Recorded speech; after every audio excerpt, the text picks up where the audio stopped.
मैं एक जवान फैज अहमद साहब की एक उससे शुरू करूंगी कि वैसे तो मुझे कोई मना नहीं सकता, मजबूर कर दो तो ही मैं आके टेबल पे बैठता हूं।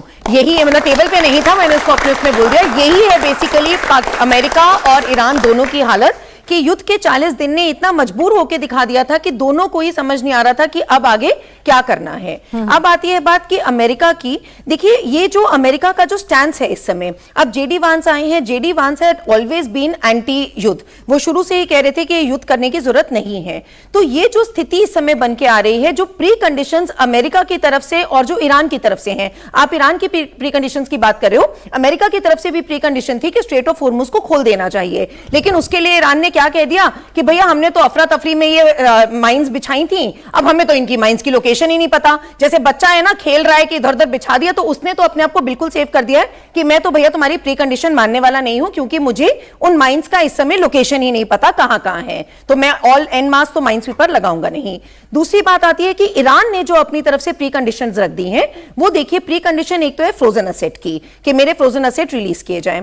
इसमें मैं समझती हूं पेनास की फ्रोजन असेट रिलीज हो सकते हैं और होंगे भी। बीच में आ भी रहा था कि वांस की तरफ से स्टेटमेंट आई है, लेकिन अभी उसकी कोई पुष्टि नहीं हुई है। नहीं, वो रिजेक्ट कर दिया। पहले रॉयटर्स की तरफ से खबर आई कि रिलीज कर रहे हैं, अब खबर नहीं। ये थियोरेटिक्स, मैं इसको ऑप्टिक्स से ज्यादा थियोरेटिक्स बोलूंगी, क्योंकि जैसे कल ट्रंप की स्टेटमेंट आई कि अगर नहीं किया तो हम ऐसे उड़ा देंगे, आज ईरान की तरफ से स्टेटमेंट आ गई कि हमारे सैनिकों के हाथ ट्रिगर पे ऑलरेडी बैठे हुए हैं, नहीं करोगे तो हम कर देंगे। लेकिन ये बात समझनी होगी पेनास की, दोनों की इस समय टोटल मजबूरी है कि अगर ये युद्ध अभी पीस टॉक्स नहीं सक्सेसफुल होती हैं तो आगे कहां पहुंचेगा ये वर्ल्ड, ये दोनों जानते हैं और दोनों सक्षम भी नहीं है उसके लिए। ईरान में जितना भी आप कहें, लेकिन ये बात इग्नोर नहीं की जा सकती कि उनका भी इतना ज्यादा नुकसान हो चुका है to reconstruct themselves, they also know कि उसमें बहुत ज्यादा एक्सपेंसेस लगेंगे। तो अमेरिका और ईरान दोनों इस समय मजबूरी की टेबल पे बैठे हुए हैं और दोनों को इस समय ये करना एक बहुत ज्यादा जरूरतमंद वाली चीज है। तो जो ये था फ्रोजन असेट्स पहले करेंगे रिलीज, फिर नहीं करेंगे, वो एक ऐसी चीज है, वो देखिएगा आप रिलीज हो जाएगी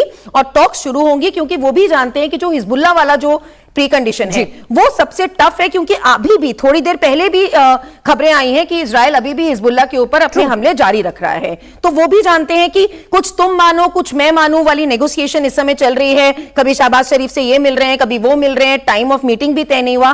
बाकी 2 दिन में तो ये होता बिल्कुल भी नहीं दिखाई दे रहा पेनास। ये तो मतलब मैं मुनीर के लिए क्या चीज बोलना चाहूंगी, एक हमारे यहाँ कहावत होती है कि गांव बसिया नहीं मंगते पहले आ गए, तो अभी भैया गांव बसा नहीं है, ये पता नहीं है पीस टॉक होंगी नहीं होंगी, मुझे नोबेल दे दो वाले मंगतापन शुरू कर दिया है। तो अभी बड़ी क्रिटिकल स्टेज पे है। मैं कहूंगी पाकिस्तान, ईरान और यूएस तो है ही, पूरा वर्ल्ड इस समय बहुत क्रिटिकल स्टेज पे है। लेकिन इस बीच आरजू